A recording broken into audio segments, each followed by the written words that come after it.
Welcome to Talk Together,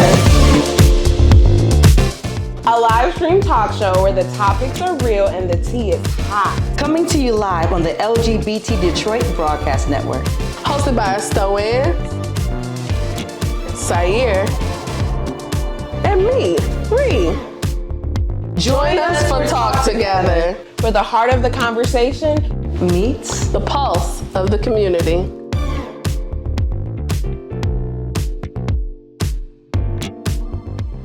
Hello and welcome to Talk Together. I'm your host, Sair. We have Rihanna and Stoen, that girl. that girl. Let's do it. Hey, Welcome. This First is show. Hey! Pop that cherry meat. Oh, come on. Out here in the streets. We made it. Pop that cherry meat. I'm a virgin. Not right now. Okay, everybody calm down. We are really excited. We it's are. our first show. It we are is. ready. We are It's here. been a long time coming. I'm so excited about this, and I Super. couldn't have like better co-hosts. Yes. Like this heart? this That's for you. hurts. Listen. That's for you.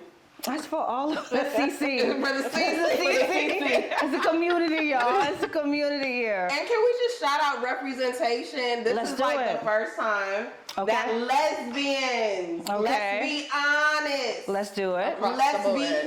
Yes. Yes. Come on now. Yes. We are coming to you from LGBT Detroit Broadcast Network. Yes. Let's put some respect on his name, LGBT Yes. Detroit. LGBT The largest, The largest founded and led. black lid. Won't it do it? Won't she and them they do it?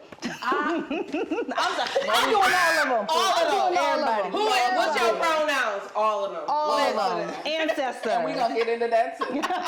It's a lot to be discussed. Okay, so how y'all been? How your weekend been? My weekend was absolutely fantastic. Thank you for asking.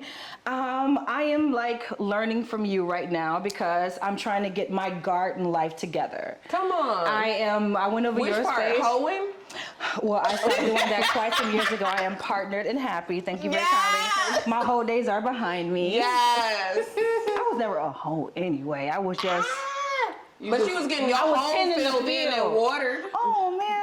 But you get to learn a new whole I need to life. learn a new whole life. whole life with So the I'm a garden. plant mom, an inside plant mom house. Okay. Like I have like 30 plants at my house. Okay. But I haven't actually tended to my own garden outside. So I'm working on gardening things that I'm learning from you right now. And also Keep very Growing garden. Detroit. I just signed up for that. Okay. So I can get some seeds and things. I went over your house, got some plants. Yes. I also, my partner and I, we went this Saturday and saw we went to a sound bath. That was Oh, yeah. amazing. That sounds lovely. Black woman led, gorgeous. Also, Mm-hmm. I want black people. It was white people there, but I want to be in the front. Okay. But that's Yeah. another thing. I'm just gonna say what I'm gonna say. But that was great, and I say I got me and my partner. We've been like, I got overtooked it because at one point she was walking around with the noise that felt like the ocean, and I was like aware, I was here, I was quiet, and then I got overtooked it, and then I was like, and then my you was snoring. snore woke me up and other people. Oh, wow. And they woke other people And up. they woke over the people up, and I saw an amazing harpist at the congregation Okay. this weekend. That was he was amazing. He had like a background of his films that he had done as well, and he was playing and singing. I wanted him to tell me more stories and like fables, so that was amazing. You had a rich gay auntie I did. weekend. I Yeah, actually, that sounds like and I that's actually cute. looked like a rich gay auntie that day. Yeah. I was feeling very yeah. fulfilled. So I lost weight this weekend. good for you. Come on. I had food poisoning, so I had Oh, a very intimate relationship That's with not my where bathroom. I thought the story was going. No, I thought this was intentional. I thought this was something we were I am trying to do. grateful for when I get food poisoning or stomach bug because it's usually right at the cusp where I'm just like, ooh. Just trying to knock I you just over. trying to knock something up, so I did my weigh in. And she was like, "You lost." I said, "I know. I lost a lot. I lifted. I left nothing on the floor or whatever." And Hopefully it that's wasn't on the why. floor. This is just a little auntie advice for all the young hoes coming up in the world. Make sure you have like your Charmin. Make sure you have Multiply, but also multi. every bathroom Okay. needs wet wipes. So I make sure that I have like the caddy that hold the wet wipes with the toilet paper or whatever. Because, well, that's why one of my favorite places to travel is Japan. Because they have bidets and everything, and they have clean it up. Right, because you never know when you gotta sit down, and I'm not talking about on the toilet. Yes, Lord. How was your weekend? Oh no, real quick, aren't the wet wipes? I heard the wet wipes are like clogging up the toilets. That's why I stopped using them. Ones. They said the flushable ones still clog it up. Well, shit, my ass. I gotta be clean and serene. That's real. Get you a nice little trash can. Save the planet. I'm about to put a bidet on my toilet though, cause that would alleviate the need for the wet wipe in the way. Make it awkward if you don't have a plug, cause those are right. They have the access. So you would need it somewhere. Yeah. I'm going on Amazon. Sorry. How's your weekend? I was in the dirt. So I was gardening. We've been in the garden, me and my partner. So we've been gardening since probably Friday. Most of the things are in the ground, so we're growing. We have a lot of garden spaces. So we're like in the front of the house, the side of the house. I have an herb bed, and then we have stuff in the back and pots. So I got most of my pots done. This year, my garden goal, 2023 garden 2023. goal, hashtag, come on now, is to attract more pollinators and more hummingbirds, because I had a hummingbird in my garden last year. How do you attract? I'm sorry, is it the flowers that you would put out to get that? So you put out the things that they eat, basically. Okay, what is that? So hummingbirds like, I don't know the name of all the flowers, but they like those flowers where it basically like shoots down, like the middle part shoots out, because they come in and they stick their little beak in and get the nectar. Okay. So hummingbirds like to eat out. Yes, they like to. I think I've been a hummingbird my whole life.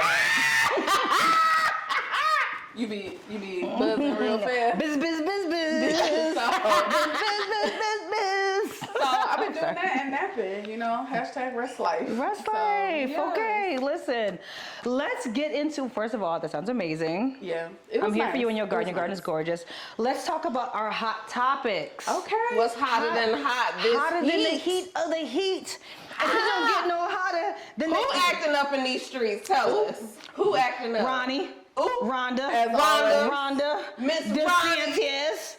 Ronnie. Doing the most. So this week, the NAACP issues a travel ban advisory for Florida, saying that state has become hostile to Black Americans. First of all, I don't know why this is a new thing, but okay, Florida been hostile to Black Americans. Yeah. We're gonna keep it moving. I got ancestors in Florida. Huh?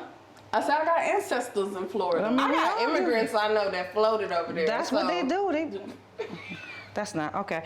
No, mind you, I got a green card. I can speak on it.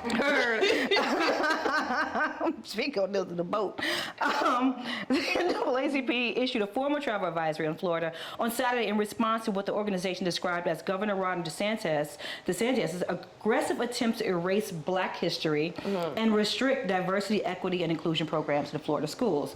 Continuing, the formal travel notice states, Florida is openly hostile toward African Americans, people of color, and LGBTQ. Yeah. When is that new news? But okay. Yeah. Before traveling to Florida, please understand the state of Florida devalues and marginalizes the contributions of the challenges faced by African Americans and communities of colors. Are y'all going to Florida anytime soon? I have not been to Disney World, and I do want to go, but this is. But they talking about leaving, I think. They are. Because Miss Ronnie. Disney gonna pack up and leave. That's how you. What else?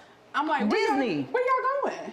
Where actually are they going? I just think, Ronnie needs to, especially with Disney, needs to take a page out of, Players Club. Like, what is you doing? Money is on the flow. Disney bring in money. They get it. They get it. Money. With a T. Period. Money. So what is you doing? So let me ask you this. Are you taking into account, does this travel ban affect and make you think twice about going to Florida? No, because I've never been a Florida girl. You know what I'm saying? Because I feel like, excuse me, niggas just be going to Vegas, Florida, and Atlanta. So I've never just been... Right, because you be all around the world. Well... Round the way girl, stamped. I'm with the people that go to because you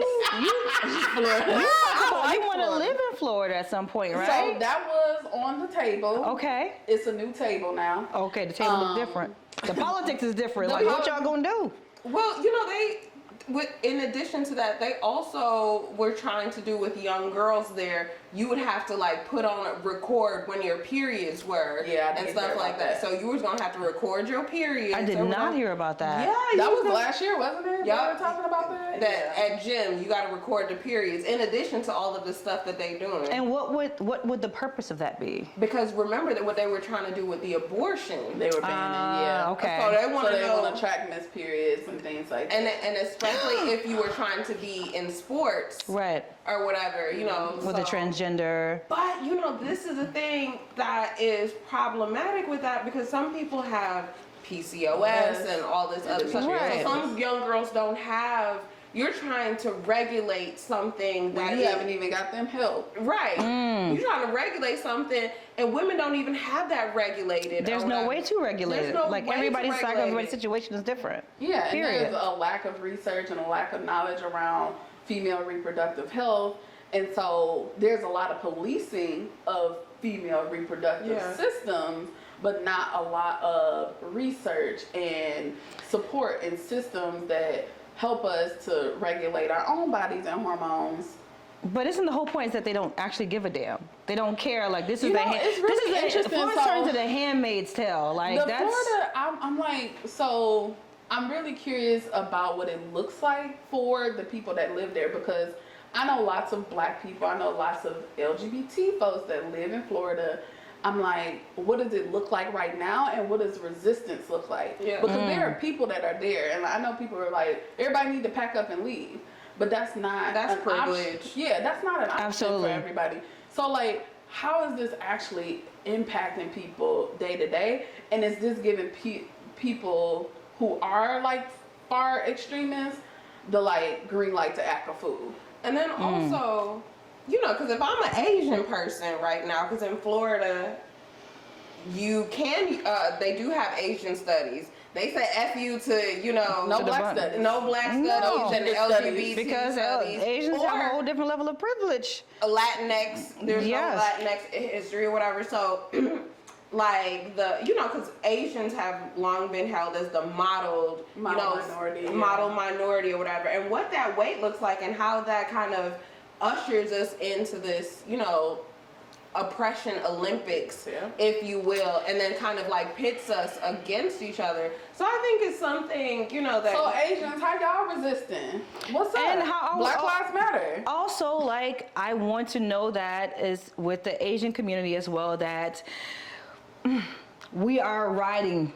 Y'all riding for us as well, right? Like, I feel like a lot of this time, Stop Asian Hate. Seriously, people made donations. And we was riding. Yeah. And then, hold on. Come on. Look at me, because in West Bloomfield, up in Troy or whatever, I don't be seeing no Asian restaurants or no beauty supplies, but y'all sure as hell be on 7 Mile and all that. So we need to stick together. Call up your cousins on WhatsApp.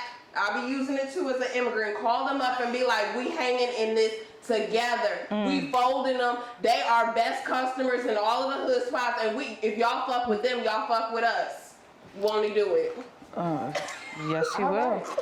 So what else? Because I feel like we could go in on Florida. We can go in on Florida for quite some time. Who else acted up? Oh my God, I don't know how to. Where's my cue? Other than us. That's my cue card. That can go so. Because I actually have a lot to say. That's another topic. Because before I ride for somebody, I want to make sure that I'm being, like, y'all folks are riding for us as well. Right. And until that situation happened, especially with COVID, that there was like Stop Asian Hate, I didn't see the folks in the community, the Asian folks in the community necessarily showing up in a way. The beauty supplies that those are the people that we've had. Conversation in it's our a huge conversation because I'm treated like a thief. In a lot of these places, I'm treated like I'm stealing something. Things are locked up all the time. The quality products are different.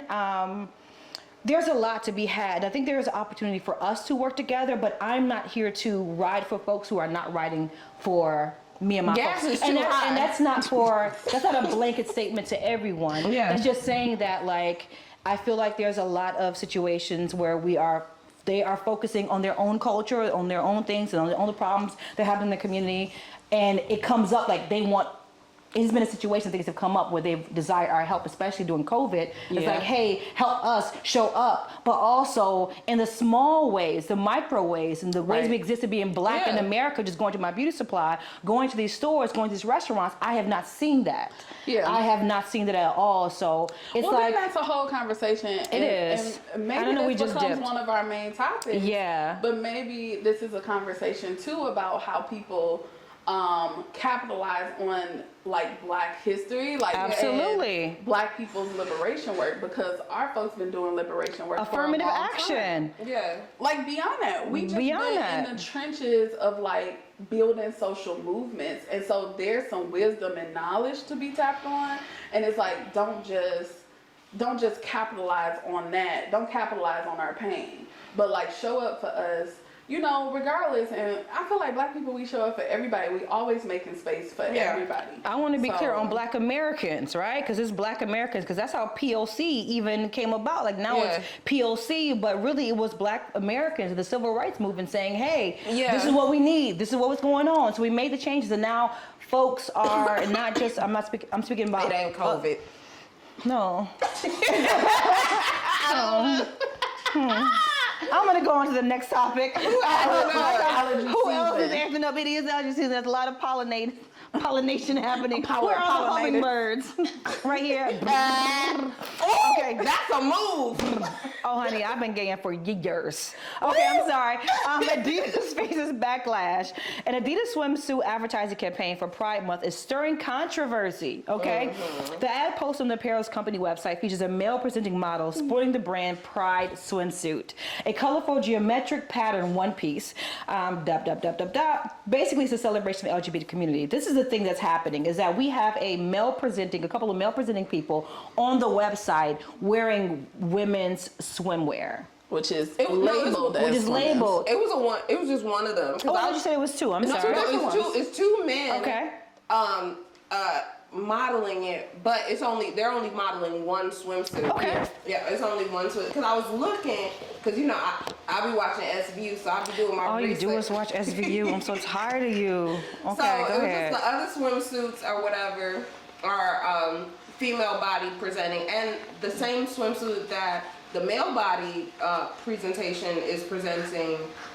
They have a plus size female presenting person. Okay. Modeling. But that's the only Pride swimsuit, right? Or is there a whole collection? I know they have a Pride collection, but that was like the one. That was the one with the geometric. Is there a male swimsuit that's on there that is a woman presenting? Is this a woman presenting person is wearing? So just to clarify, we're not saying women because of how it is cut. This is absolutely not. How it's labeled on Adidas. Absolutely. It's under the women's section. Thank you for clarifying. Absolutely not. Politics police. So that's not getting played. Shout out to y'all non-existent W2s. But it's under the women's section or whatnot. And whoever the person is, daddy got a bulge. There's definitely a bulge on both of them. I've seen the bulge. And that's okay. It's not for me to police your bulge. He looked like he got milk. Ooh. But do you guys think that Adidas? Let me put my locks that ain't formed yet behind my ear. My clocks ain't ready.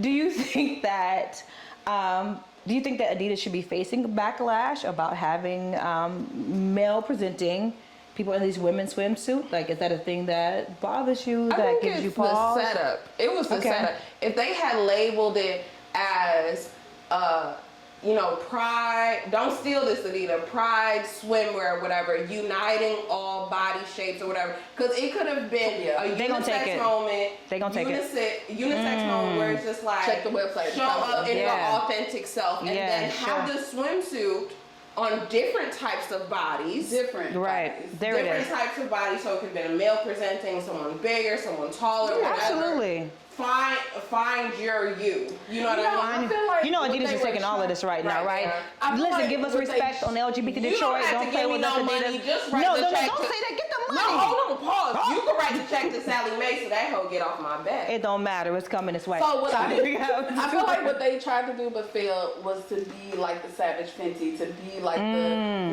Diddy that is body inclusive, but the message failed. So that's that. Chris, can we get 2 more minutes? He said no. Okay. So we are done with our hot topics, right? Let us get into it. Right? It was hot. The tea was piping. Let's go. Let's talk about the evolution of gay, lesbian, LGBT dating. Lesbian. All right, so let's ask. I'll start with Ree. Yes. How did you meet people back in the day when you were a young baby gay coming up in the world? A young body of water. A young body of water waiting to be tasted. Waiting to be drank. At the bed of my river. Come on, bed of my river. The riverfront. The riverfront. Yes. Here for it. Okay. So I met people. So as a more femme presenting person, I had difficulty meeting people. Like, people didn't know I was gay. So I was flagging. I had my rainbow necklace and I had my recruiter rainbow shirt, which I also got accosted at Meyer. Yes, Lord. For wearing my rainbow shirt. A man came up in my face and was like, I was like, oh my God. It was like 3 o'clock in the morning because I like going. How old were you? 21 maybe? Okay. I was young, so I didn't come out until I was in college. Okay. Because I lived at home with my mama and I wanted to stay. So she's grown, but I wasn't sure. Like, I was not sure. So I met people through mutual friends, but I really was out here like, I'm gay, what's up? Like, somebody acknowledge me. I'm wearing every flag over here. Wait, did you get some custom made shoes you told me about? So Tell me about your one of custom made gay shoes. I had one of my classmates who used to do designs on shoes and clothes, make me a pair of custom made Pride Vans. Okay. And I like wore those around campus. Cause I was also on campus. I was like, we free, we in college. Like, somebody see me and like me.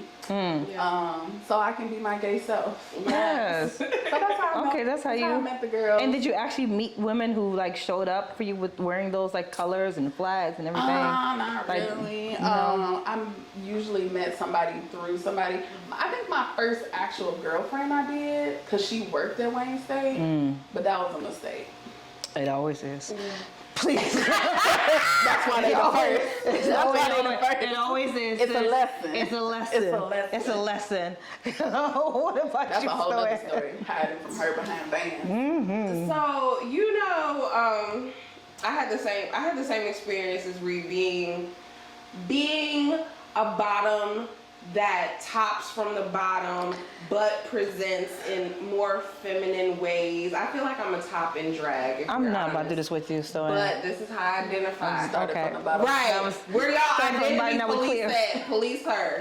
I'm not doing this with you. So I would actually, because I know this may be a shock to y'all, but I have a very flamboyant personality. Oh no, I didn't understand. Right? It's not showing up at all. It's today. not. None whatsoever. Who knew? Unlike the model, I tuck. So I tuck it in. So I met people like online or whatnot. What were the websites you would so use it was back in the like day? Downy Link. Okay. That was kind of like the cousin of MySpace. You put it, find those codes and you put it I in also your wasn't good at codes. Yeah.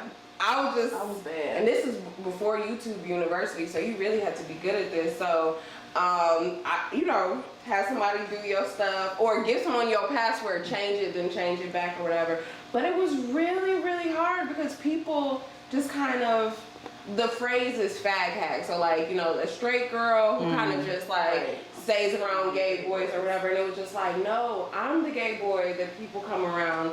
So it was it was very hard or whatever. So I transitioned to doing stuff like online and whatnot. And when I was thinking about this, I was just like, what is going on online or whatever? Like, what is that experience I really like? And did y'all know that in 2021 they made $5.6 billion?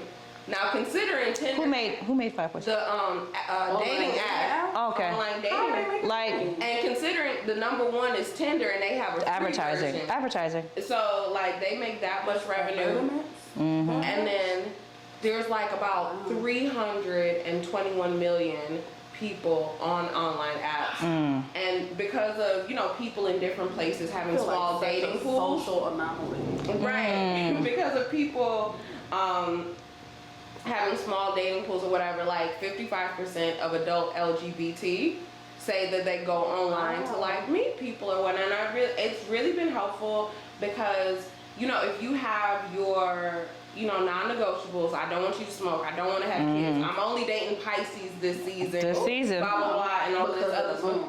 Because of the moon. Or whatever. Oops, you in Mercury retrograde. I'm not messing with not you in Mercury. You know what I'm saying? So you could like look and you could just like, filter it off or whatever. So I do like that approach. But the thing about it is sometimes people have poor social skills because of this like digital age. And sometimes, people are more engaging online and they ain't nothing offline or whatever. But at least with online dating or online meeting people, I ain't have to waste no gas. I ain't waste no outfit. No. Resources. I ain't have to get out of my house. You did not. Cause ain't nothing like when but that's effort though, right? Like I don't know. But wasted effort. Like if you imagine going on a date with somebody and it's just like they ain't even talking, they ain't even saying nothing. Because before we get out the house, we gonna have a FaceTime because I need full body. Cause sometimes I need to know that you don't live in a basement. I need to know you don't live in a basement. You gonna take me to. I need to know you ain't catfish, tilapia, or trout, lake trout. You know what I'm saying? Oh no. So I need to know. I feel like as far as online dating, before, like I still enjoy a bit of mystery. Yeah. Right? So there are some people that want to go on and look at all of, like Google you before they get that. I'm just not into that. Yeah. And I actually don't. I never do until like someone has like said, hey, you can check me out over here, blah, blah, blah, blah. And sometimes I still don't do that because I actually want to meet somebody. That's because you're This is the community. I actually want to meet somebody and get to know them and engage with them, and I don't want how they are attempting to present online to affect how I'm actually taking them in. So a lot of times I actively, and even in my partnership right now, like I've actively avoided looking her up, like Googling those things. Like I haven't. Everything I've learned has been in conversation, has been in the things we've talked about, has been in like things that have come up like naturally, because I feel like the online dating is an opportunity to get to like meet people that you wouldn't have necessarily access to, right? Based upon our work schedules, our day schedules, how we move in life, you're not always out, but people aren't at the same time. That's an opportunity to say, okay, I don't know you, I wouldn't have access to you, you wouldn't have access to me, this is a way to get to meet, right? And connect. At the same time, I still want a lot of the experience to be based upon what I'm actually learning about that person in real time. So I don't Google anyone, I don't check for anyone online, I don't go through socials, I don't do that until a lot later. Her. Cleo, she's talking about some I worked at U of M. So I looked her up or whatever. Direct. And I wish you would have looked me. I wish you would have looked me up because when we first started like talking to her, she thought I was lying about traveling. Cause I was like, oh, I'm here with her. She like, this lying. No. And whatever. And so I think it's kind of like a preliminary like safety. I mean, because people do you still don't learn a lot. You still don't learn. It's so like, here's the thing. I've never had a dating app. Yeah, I mean, but yeah, you've been partnered for like I've been 10 years. Almost 10 years. Almost 10 years. I don't know if there were things have changed. There were apps out, but it was yes, there were apps out, but it was not as prevalent as like what's happening right now. Well, I had a Downy link though. Downy link. I did, and I had a crush spot. Ooh. I don't think nobody remembers. What was the Black Planet? I had Black Planet. Yeah, I had Black Planet. So you know, MySpace. That's how I got outed. Lord. I can't. I'm a little bit more seasoned. There's a little bit more fine wine to this age. And so with that being said, like a lot of the ways I met women back in the past was like, I had to bring up Sugar Bakers. That was on 8 Mile. It was a shack, right? They made the best chicken, fried chicken in the shack. It was, come on now. And it was delicious. Give me that same grease life. The chicken was delicious, but it was a small little area, a small little bar. And it was like black centered, black owned in that neighborhood on the 8 Mile. And so that's how we like we had community with each other. Yeah. So a lot of the people that I met when I was younger, because I've been, you know, doing the gay stuff for a long time, it was like a long time. Okay. I got gang. When I dip, you dip, we dip. Your hand, okay. But anyway, so there was a lot of that. So I might be coming from a different era as well, right? That like, to me, those interactions, those face-to-face, like that's important for me. We have. So we had a conversation earlier in the LGBT Detroit space about like, since the Woodward burned down, right. Like RIP to the Woodward Bar and Grill. RIP to the drinks and the bartenders. Right. Lil Mama, get you right. The two-hitter quitter. Always. So we lost now, you know, everybody's just like lost children. There's something in Hamtramck. But like, is Hamtramck really an affirming and safe space for us? Like, people are bouncing around, and so is it on a bus line? That part, because I don't think you can. Because I mean, at least the Woodward was accessible. It was. Like, you know. Hamtramck, yeah. There's been this evolution of us. We even talked about some of like the lesbian spaces, and we've lost.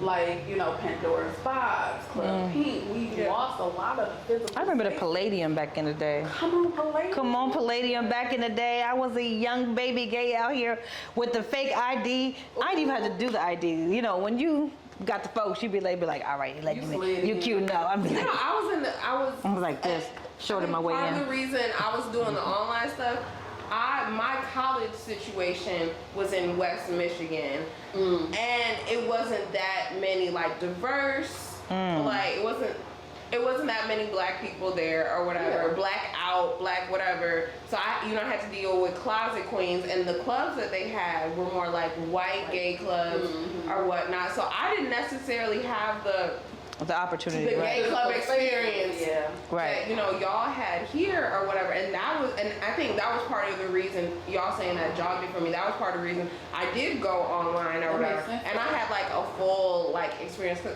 I was a stud for No, I believe you. I actually believe you, because that's how we start. I got you. I get it. I believe you. I will show y'all a picture. Y'all will not see it. Because it's easy to identify, like with math, like when you're starting off as a baby gay. Like no, the first. Wasn't that. Oh no. No, it was like, this was like, I was in the gay for a while. Then I was just like, oh, well, let me. Because, I can mount TVs, and I also like to wear lipstick. What were you doing stud like? What was making you stud I was just like, because I have like a lot of dominant energy. So I was like, let me explore this experience. Fair enough. Like, oh, am I supposed to be trans or whatever? But then I realized the binary is just so tight. Yeah. It doesn't give fluidity to what womanhood could look like. Absolutely. What male. And this is just even for like cisgender people. Right. Like, it's restricted or very whatever. much so. You know what I'm saying? So I was just like, let me explore this. Let me see what it's truly, like giving. So I can like say like, hey, I don't want to be this. But unfortunately, I just was getting out when I did that presentation. I was getting straight but curious girls, and I'm like Stouffer's. I like my meal ready made. I'm not about to put you together.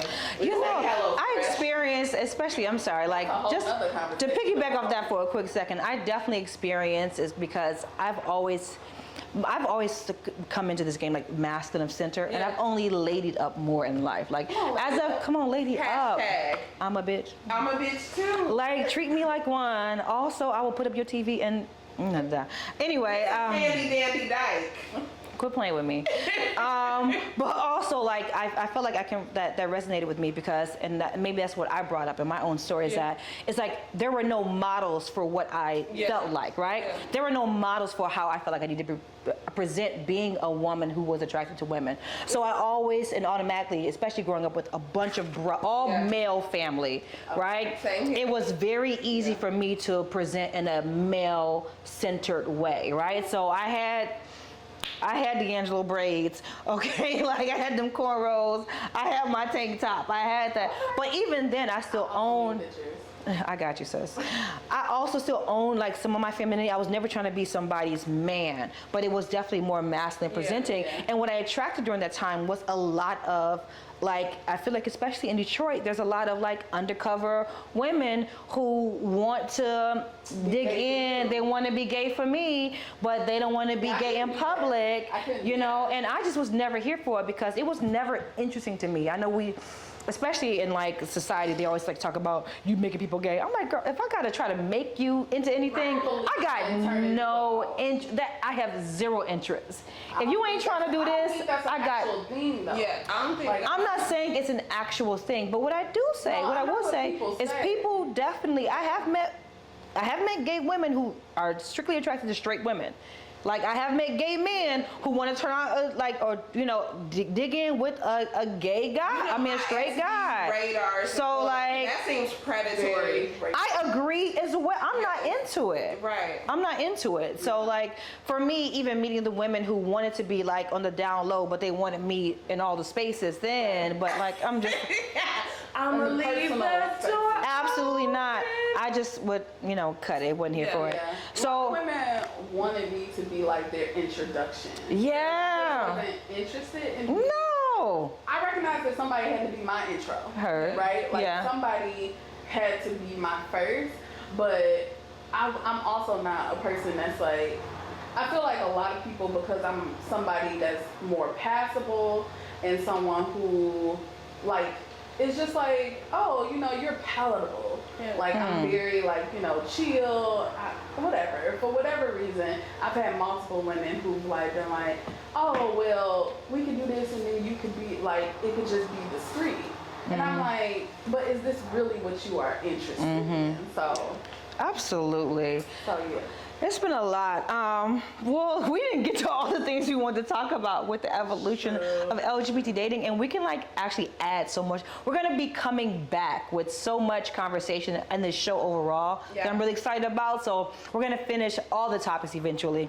But right now, we want you guys to be prepared for our rainbow letter that Soanne's gonna be reading for us, and then we have a guest, Chelsea Stowers from Lesbian Social Detroit is going to be joining us shortly.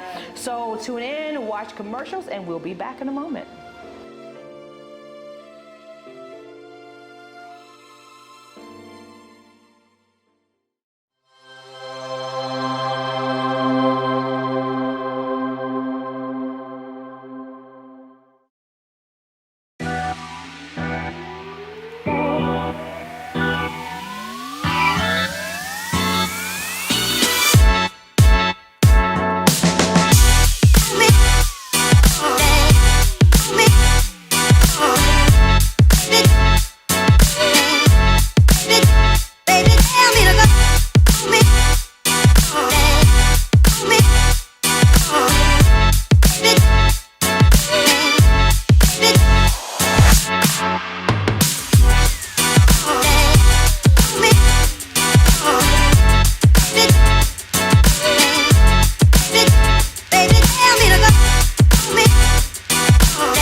So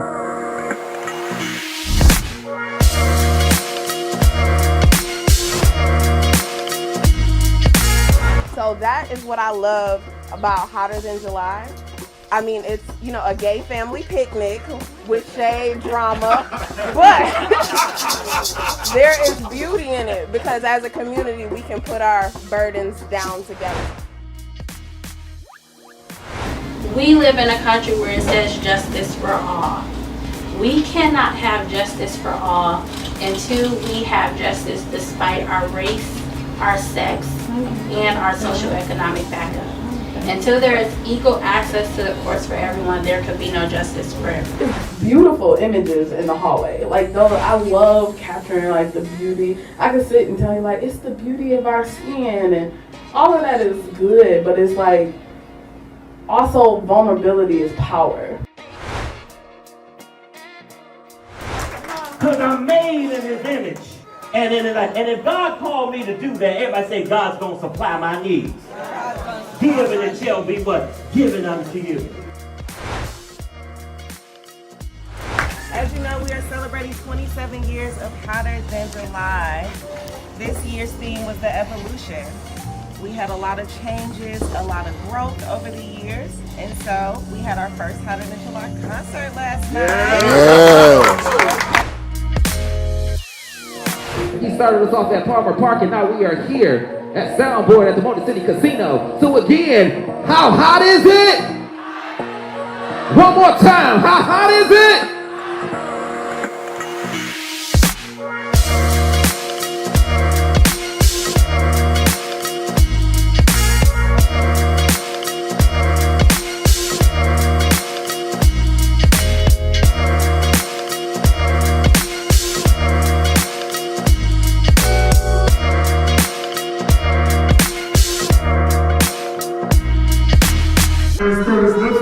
I'm the executive director of LGBT Detroit. And this is the brat! We got the brat! We got the brat!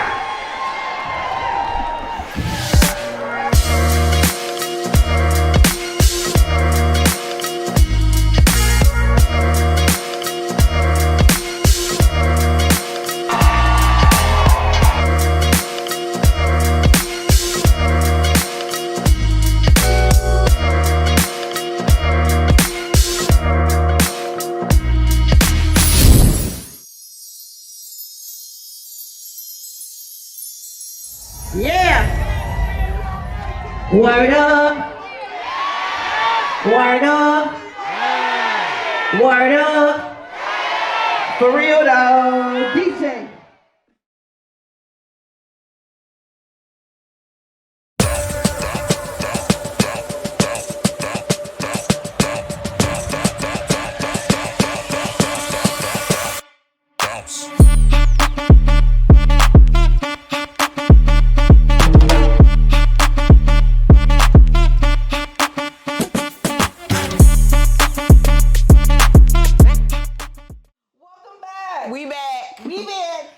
Hey. We back.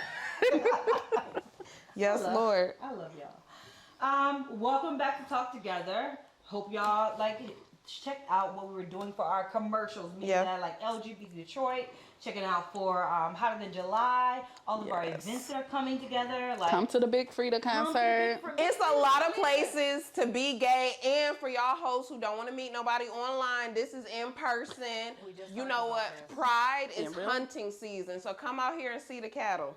Come on, bring your Why spear. gotta be cattle? Bring your spear. Beef is what's for dinner. No, I'm joking. No, okay. Is it beef or is it cattle? USDA grade A choice Wagyu, grade 5. Because everybody don't want that beef.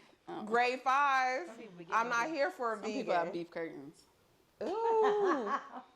I'll take the beef curtain. Okay, anyway. Come on. You gotta take eat it. a Philly All of cheesesteak. them are created different, and I'm here for all of them. That's right. I'm not. Currently here for one. Got you, baby. You better clarify. Fix that so it wouldn't be an argument. I did. I had to fight about this later. Love you so much. I'm here for whatever curve we get. And news, we are about to do our rainbow letter. Stoen, tell them about what our rainbow letter is. Okay. And all the things. All right. So, rainbow letter. So y'all write us in, let us know who you are anonymously, so your demographics, and tell us what's going on with you, whether it's family issues, work issues, relationships, friendships. 1-800-TEXT-A-HOE, and we'll let you know. So, let's get into it. Let's get into it. And also, if you don't want to be anonymous, we can also drop that too. Yeah, but I mean, this gonna be reaching people all over, so keep that in mind. I hope your name is generic. So, let's go. All right. So, the topic of this letter is send help. Okay? So, this person is a lesbian who identifies as a woman, pronoun she, her. And so, you ready? We're ready. We're ready. Gay aunties are ready. Okay, we're ready. That's right. Lesbian aunties are ready. Lesbians, okay? Let's be clear. The aunties with the good credit. I can be lesbian and queer. You can be whatever you want to be. I absolutely can. Fairy dust, fairy dust, fairy dust. Janelle said it's okay. Robot, take her battery out. Okay. She is not a robot anymore. That bitch. The whole topic. So Janelle Monáe has never come out as not being a robot. So Energizer Bunny, let us know if you got your battery pack. That was Android album. Okay. Read this letter. Read the letter. I've been dealing with She the needs some same help. girl for a while now, about a year, and she will not commit. What do I do to handle this? Should I just leave her? I have follow-up questions. Is you being with her housing related? Because in this market, you need to stay. Or move somewhere cheaper, or find roommates. Is the sex good? Like, what are you getting out of this? When we talked about watching Millionaire Matchmaker, and so in dating, one of the things that you need to know is, what are your non-negotiables? So after a year, the first couple of months, 6 months, you were a victim. At this point, you are an accessory. So you are coming together in agreement that, hey, we doing this, which is nothing. So you need to figure out, what is the end goal, because the age range for this was 25 to 34. Are they living together? I don't know if they living together. That. She asked if it was housing related, but they don't specify. Like, she doesn't specify whether they live together, but they've been dating for a year and it hasn't moved to commitment. So, like, it sounds like they've been, like, kicking it, but it's not like, you my girlfriend. So what does commitment look like? That's one thing we have to ask. Yeah, what does commitment? What does commitment look like for this person? I'm going to assume a title. A title like, you're my girlfriend, but does it mean like we're polyamorous? Is that what's going on? So is she dating this person and she wants to date other people, right? Yeah. And that's why they haven't committed to this relationship. Because you can still be polyamorous and be in partnership and that be your primary partner. Yeah. But you still have other partners. So ultimately, it sounds like there's some communication that's needed. Absolutely. So it sounds like nobody has ever expressed like what the expectations are going in. Like, what do we want long term? So it sounds like some conversation is needed. Yeah. Like, sit down, Taxes are due in October, so it needs to be receipts. So you need to figure out what you're doing by October. Okay, so y'all need like a deadline for that, because this is something. Well, no, actually, I would say before, because this is hunting season. You're gonna miss a whole bunch. That's right. October is the cuffing. I mean, so for me, it's not just as simple as let it go, right? Like, the question is like, well, what do I do? Do I just like let it go? No, it said, how do I handle it? Should I just leave her? Should I just, let it go. Like, leave her, let it go. Same thing. And I was like, if you've been there for a year, there's clearly some level of interest. So, like, again, what do you want? What does she want? Yeah. Because I was like, just to, like, be like, forget it, Because So people get like that with marriage, too. Like, it's been 2 years and you haven't proposed to me. I'm going to just leave the relationship. And I'm like, to start over? I'm with you was ready to get married. Yeah, I'm with Ree on this. I'm like, what are the boundaries, right? Yeah. So what are we actually looking for? You say you've been seeing the same girl for the past year. Has she been just seeing you for the past year? Have you just been seeing her for the past year? For the past year. So those are questions. I think this is like a day-old thing, though. Like, people, because I think one of the things in the LGBT community, as we just described, like, dating is not like the easiest thing or whatever. So I think sometimes when people meet someone and they're like, I like you or whatever, it's kind of like latch on, like, okay, well, I got one thing or whatever. I'm not trying hold it. I'm not trying to like let it go or whatever. But she will not. Judging from this, she will not commit or whatever. So there has been a conversation around commitment. She won't commit or whatnot. My whole thing is your responsibility. Your happiness is your responsibility. And if this is not making you happy, if it's not adding to your wholeness, because no one can complete you, if this is not adding to your wholeness, then time is one of those things that doesn't come with a receipt because you can't get it back. So at some point you have to ask yourself, how long are you willing to participate? How long are you willing to wait? Because you then become a part of the problem, because people will only do what you allow. And I understand love is a huge emotion, and we may have love, we may have attachment or whatever. We may even have unresolved therapy issues. Like sometimes people don't like to leave people because they have abandonment issues, and it's not about the person, it's about you. So really take a time, and what I like to say to myself, have like a real nigga roll call with yourself. Like, what do I want? What do I need? Yeah. What am I willing to do for it? What am I willing to compromise for it? And like see where that goes. And if that person is not aligning with you, then why would you want to be with someone who's not in alignment with you? I guess I feel the same way. For me, it's that this person sounds like she's trying to convince somebody to be with her. I'm trying to convince somebody to commit to me. I'm trying to convince somebody to like have this relationship. And if I have to work to convince you, that means that we are not aligned at all. We are not in the same place. And that's okay. We talked about abandonment issues. And a lot of people be in relationships because they don't want to be alone. Right? So or don't want to take the time to get to know somebody new. Else. It's a whole thing. But at the same time, it's like, if I am working, if I'm saying, be with me, be with me, be with me, be with me, be with me, right? And you're saying, right? That lets me know that we are not looking at, we don't see things the same thing. We're not aligned. So at that point, it's a matter of, why am I still here? Right? We are not aligned. You don't want the things I want. I want to. But that's why you have to ask yourself, what are you getting out of it? What are you getting out of it? So because sometimes you be digmatized. So change the relationship though. So change the relationship. Sex? Shift it. If it's a sex that's keeping you there, then don't talk about you've been with this person for a year and they're not willing to commit. Then get the dick. Like, you know what I'm saying? Like, be friends with benefits. Be friends with benefits. Right. But then that also leads into like situationships, right? It's not realistic. That actually does not work. Well, friends with benefits. I do agree. Long term, that it does. I am the. Go on, slam it down. Slam it. Say nothing. That's doing some friends with benefits in the past. Gray areas. Gray areas. Yeah. Let me tell you, it does not work. It is not sustainable. Yeah. Right? Somebody catches feelings. Somebody, you feel this way, that feel way. You guys are never aligned. However, if this is that, you guys need to reevaluate what the relationship looks like. So sis. Yeah. Sis. What do you want? That's what it comes down to. Do you want this relationship to continue in the way that it is? Because this person has actually said that they are not interested in having a committed relationship with you. Let me see it. Let me read it. Reread. Hold on one second. And what do you want to do with this? As an auntie, I have a question. I have a question. Let it go. So I have a question, and this is real, because I think sometimes, like with women, how women, for lack of a better phrase, kind of market themselves as what makes a woman. I cook, I clean, an element of fertility or whatnot. I dress a certain way or whatnot. And so we say this is the standard of womanhood or whatever, but we don't actually teach men, women, everyone in between or whatever, what it means to be a partner. So I also would like to ask you a question. Are you someone that you would want to be with? Because maybe there's something about you that maybe they don't want a commitment. Do you have an attitude? Why won't they commit? Do you create space for your partner? Do you create an avenue where they can have conversation with you?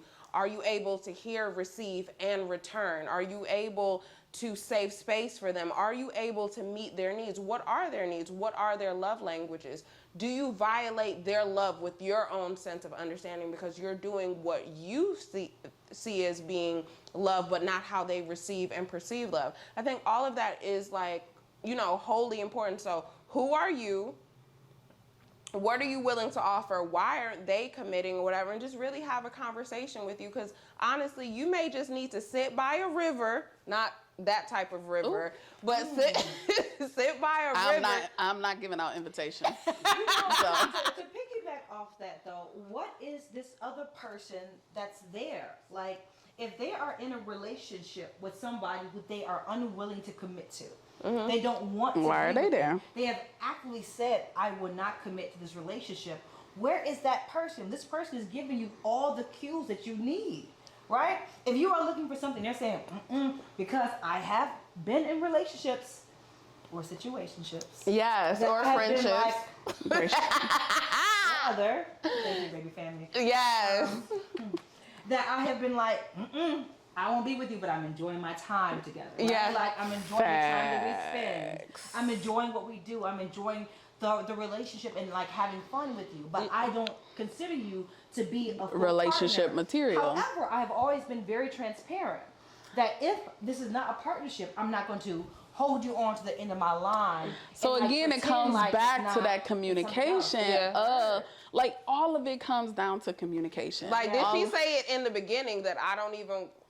not looking for? Because sometimes y'all be going bad. Someone tell you, no, it's crack, and What you it, like, what Maya let me still Angelou smoke say? it. When they tell you who they are. Believe them. We got to end that part of the rainbow letter on that note.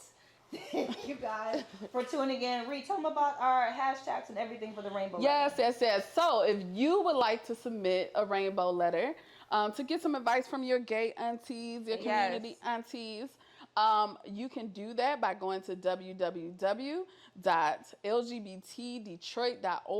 www.lgbtdetroit.org/Talk Together.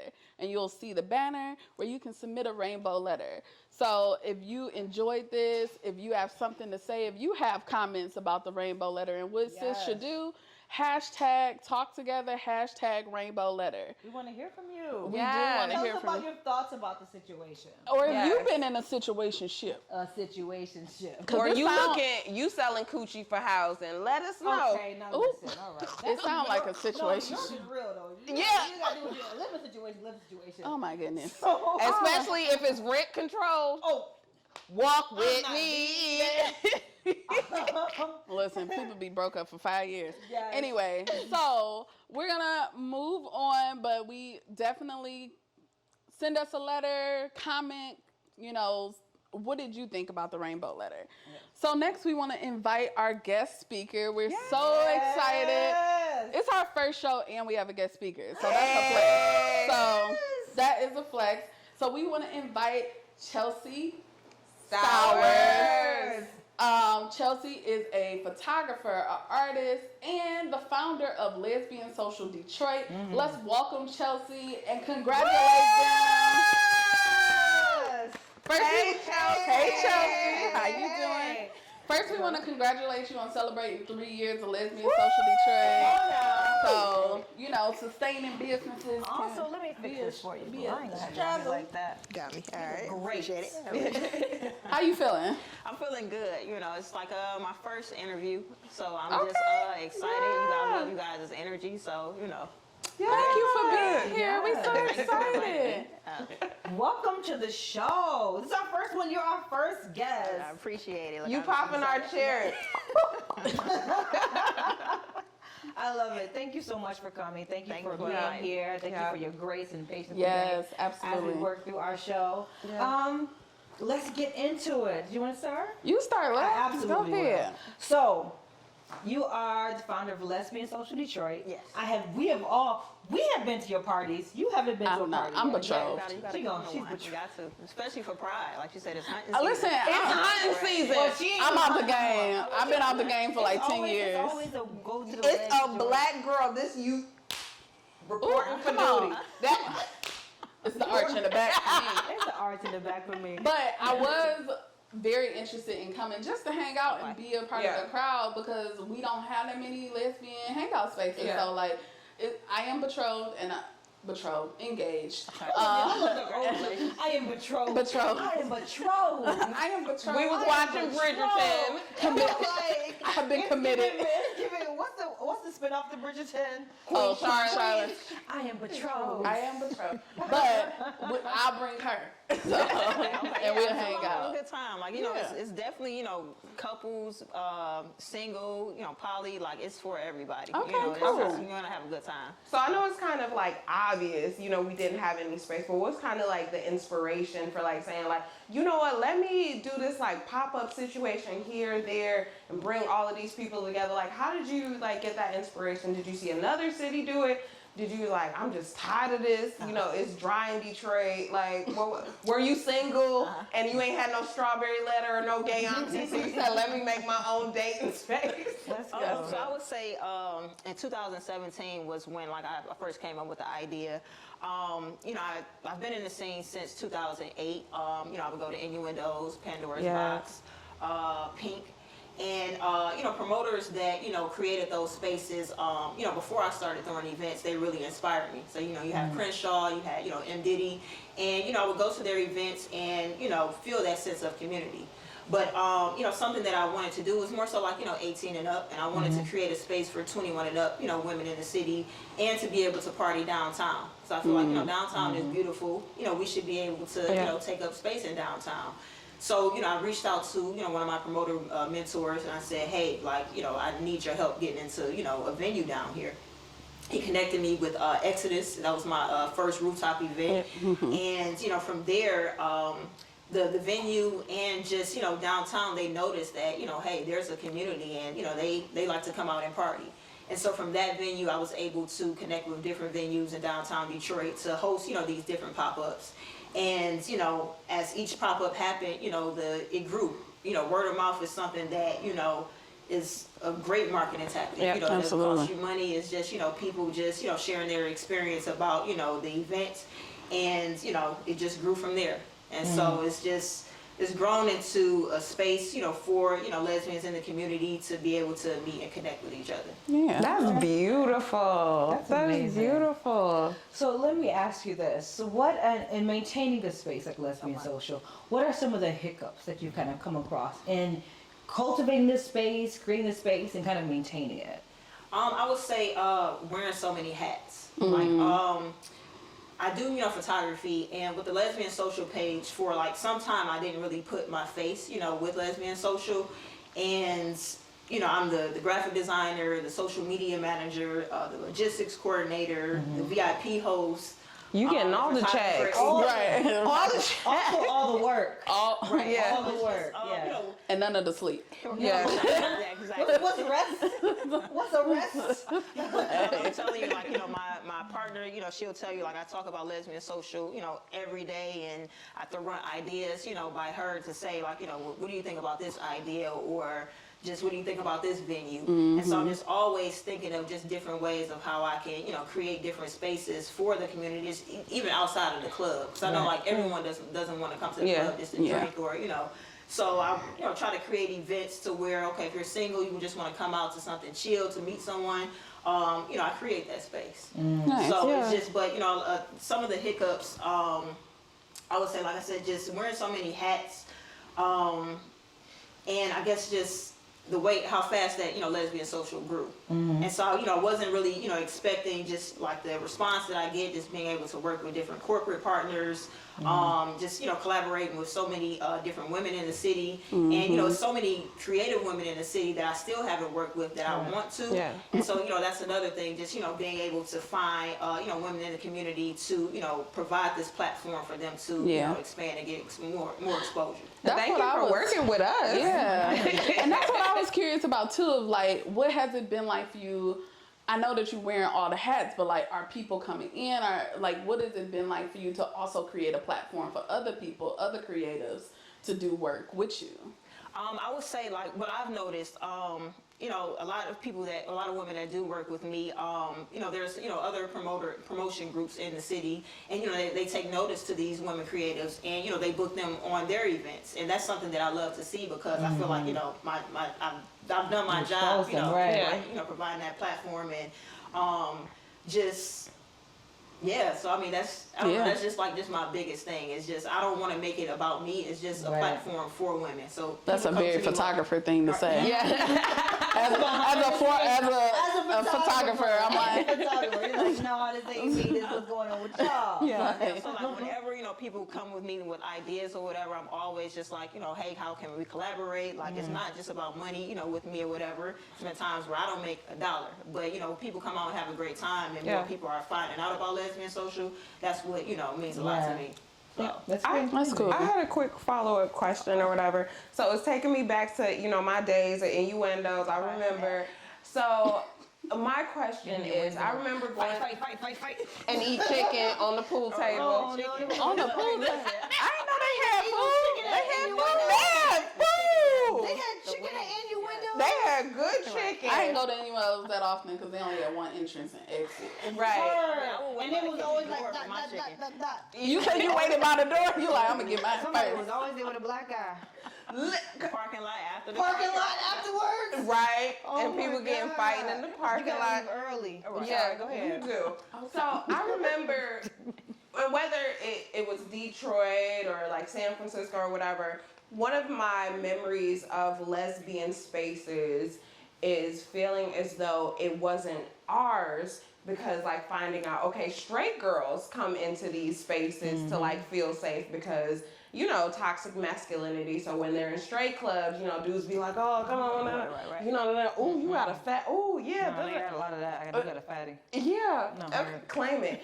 So, and now we're also living in a space where there is like, kind of an erasure of safe spaces because under the lens of inclusion, like, okay, you can't call it lesbian, I keep wanting to say lesbians who tech because I'm in that group. Lesbian social, so how do you go about maintaining it as a lesbian, safe space for people to come together and gather, in this, era of like political inclusion, because some of it is not, like natural or whatever, and also making sure that we're maintaining a safe space for people to like exist. I will say, like, I love when allies support, my events. I have a lot of, heterosexual women come to the events, and like you said, they say like, this just feels like a safe space. I'm able to party with women. There's like no drama. It just feels like love. And I even, love that because, sometimes, you have this stigma with women like, oh, she's looking at me funny, or it's something like, it's never like that at my events. Yeah. And, I feel like, it's being able, like I said, to create this space and bring together just a diverse, background of people. I love that. Now, there has been some of the spaces that I've operated in. There has been like a few people that may have come in that aren't a part of the community, and we haven't had like any major issue. But if someone approach me and say like, hey, I just feel uncomfortable about this person, I always jump right in, let the venue owner, security know like, hey, they feel uncomfortable. Yeah. Are you able to just remove them from this space? Right. And so I always just try to stay on top of things because I never want people to feel uncomfortable when they come out. Yeah. So. Yeah. That's beautiful. Yeah, amazing. that's great. Because it's important, to just maintain a space where people can be comfortable, right? Exactly. So what keeps you motivated to like keep going with Lesbian Social Detroit? I would say the community. Just I guess dealing with She CC too. She community too. like I deal with I deal with depression, and I live in my head a lot, and so there's been times where an event may not have done as well as one, and I'm in my head like, okay, well what did I do wrong this time, or how can I make the events better, or to get people to come out. And when I hear people come up to me at my events, and I say like I'm thinking about taking a break from doing this because it's just a lot on my mental, and it's a lot on my pockets too. There's no sponsors. And they come up to me and they say like, no, you have to keep going. I love what you're doing. That's what motivates me, because I see that I'm making a difference and creating these spaces, and I just want to provide this platform and hopefully turn it into a permanent space in the city. Yeah. Do you have any visions for having a physical space? I know it's pop-up right now. Right. So yes, I do, if I can work with the city, if they have like any buildings for, $1 or whatever, if I can work out some type of deal to maybe even have a discussion of creating like a district in the city, specifically, for the community, I would love to get that conversation going. Because like, if you go to Chicago, they have, their areas or like a DC or something. So I feel like, especially with Detroit just rebuilding, I feel like we need to be in that conversation. Yeah, And that's for sure. And that's not just Ferndale as well, because Ferndale is a very I've lived in Chicago for that was my home for 11 plus years. I lived in New York, there's a dedicated space. But a lot of times these spaces like Ferndale feel very white male centered. Yeah. Right? But Ferndale has changed over time. I'm not saying that they haven't changed. I'm saying that it's still very white male centered. Oh, no, we for accept sure. what we have to do. I visit, and this is somebody who I visit Ferndale a lot. I go to the spots in Ferndale, down the street from my house. So I do go there. However, having this dedicated space that's not just centered around this white area space. Right. And also, and there's blackness, right? That's something to talk about in the bill. And also, in a very black city. In a very black city. It shouldn't be this. Sometimes I go to Ferndale and it feels othered. Right? It feels othered. And so I don't want to feel othered in my black ass town. Yeah. Right? So there's that. Also, I want to say thank you for sharing about the mental health, right? Because that's a whole thing and it's a very vulnerable thing to share. So thank you for sharing that with us. Thank you for feeling safe to share that with our audience as well. Because that's something that we do have to keep in check, right? As somebody who's working on their own businesses, it is when you're doing everything yourself, I've had to come to the point where I've taken a solid break. You know what I mean? A solid break. There's only so much I can do. I'm wearing so many hats. A lot of time we don't have the access to resources. We don't have the access to funding. We don't have the access to these think tanks in that way. We're fighting for grants, right? And to have to do that on your own, it's a lot. So thank you for taking the time to have this space. Thank you for acknowledging your own mental health, right? And having those moments where we're saying, okay, listen, I made a pause. And I'm hoping that you are pausing at these moments when you do need a pause. Right. And getting a rest. Especially as Black women, we wear everything on our shoulders. We wear it on our back. And we talked earlier in our green room, as we call it. We talked about, the difficulty with asking for help. And I can relate to that so deeply. When you said that to me, I didn't have a lot of time to go into it. But to ask for help when you need it is so difficult for me. Right? And as you're expressing, it's difficult for you, and especially in the business space, because part of you kind of wants to present I got it all together, I'm holding it together, I'm doing other things, right? I got it, but we don't have it alone. And that's why I be out here CCing the community. That's real. Because if I can't, I want to make safe spaces and create safe spaces for other Black folks, especially Black queer women, Black lesbian women, Black LGBTQ folks. That's important to me. And so just that's what this show is about also. That's what Talk Together really is. It's thinking about how do we create those spaces? How do we have those spaces? How do we still lean on each other for resources, right? I hope that after this, we're talking about what our resources look like. We're talking about what we can do together. We're talking about, you had some ideas, I'm oh, I thought about that earlier. Let's talk about how we can build together and take some of this weight off of ourselves and build as individuals and be able to expand, because that's all other folks be doing. They get a collective, they get a group, and we're not fighting about the little things, the minutia of the things. We are thinking about what the bigger picture is in that. So ending on that note, I'm off my pedestal. Going into, I do want to, kind of just pump back on that. Pump back on that. Hump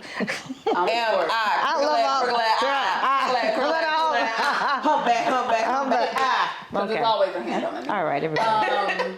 No, I wanted to acknowledge that, right? And acknowledge how hard it is to ask for help. To also challenge you in this moment to lean on us, and also lean on your gay aunties. You're right. We actually like your cousins. We your gay cousins.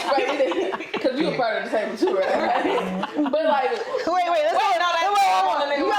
you gotta do the other arm, Ree. There. Okay. There it is. Okay. All right. So, but challenge you in this moment while you have this platform to ask for what is it that you need the most right now? You need videographers, photographers, promoters. Let's talk about it. What do we? You get your cue card from over there?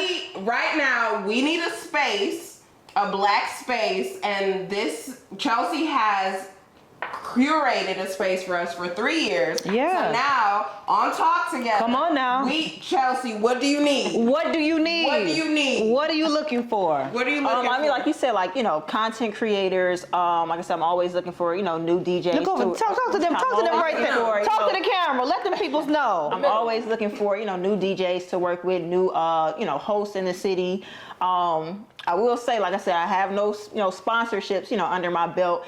And I'm trying to sponsors. Yes. So, but I'm really trying to grow. But my pockets aren't deep right now. But I take care of everyone that works with me. I make sure to just promote them however I can. Whether I'm in front of like the media, and just provide just different opportunities for them.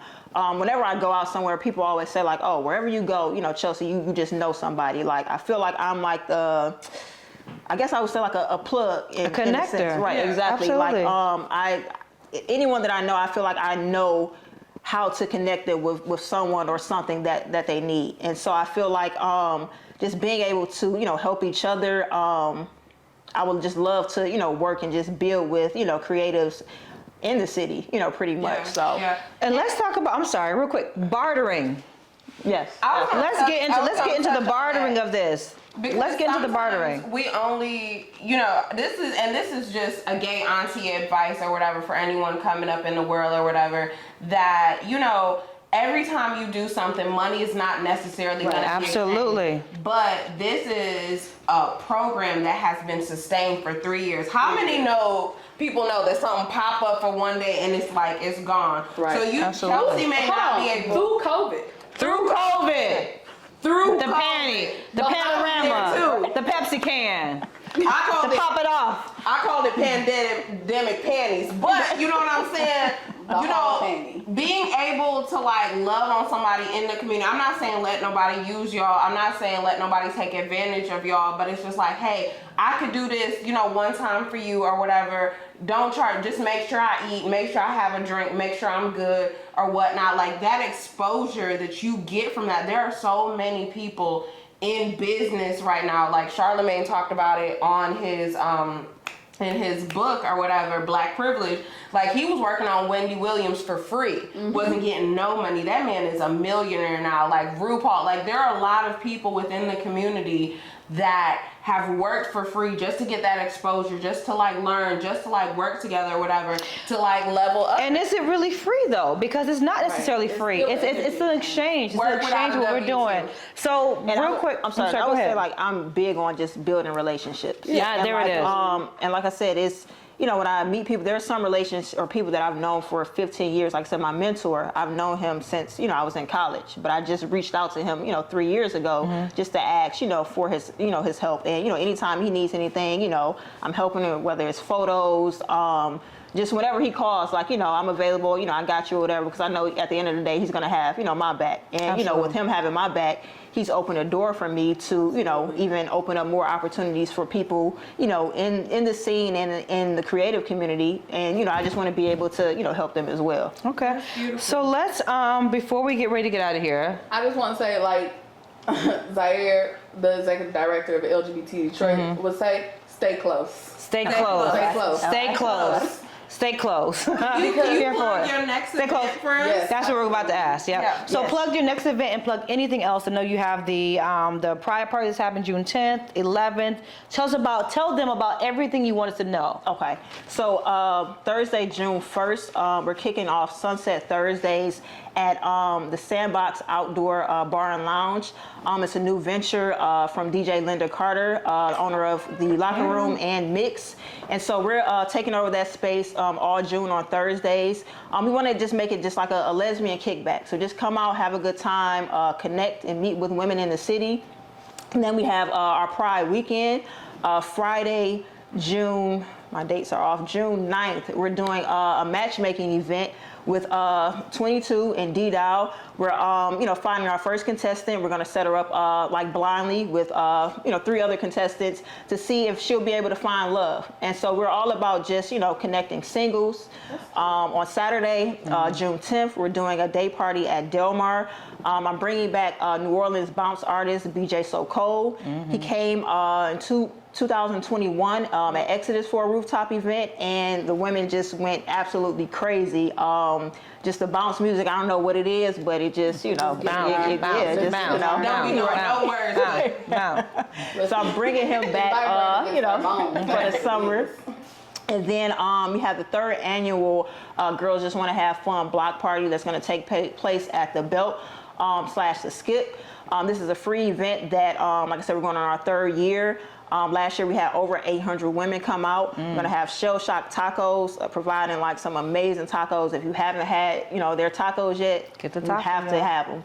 I have 6 different DJs, 4 different hosts, just all women. And, we're just going to take over the Belt and just, have a great time to close out Pride. All right. Come on, sis. Chelsea Stowers. Yes, thank you so much for being here. Absolutely. Listen, we did our first show. We did our first We did our first show. One time for the first show. Hey, one Time for the first show. Hey. First show. Okay. Hey, everybody stay for the second show. Right, that part. So if you would like to continue to tune in, Yes. our next show, which will be our first live show, will be streamed on Facebook and YouTube on June 13th. So check us out. Thank you for being here. Thank you. Chelsea. Thank you, Bay, in the background. Bye, community. Bye.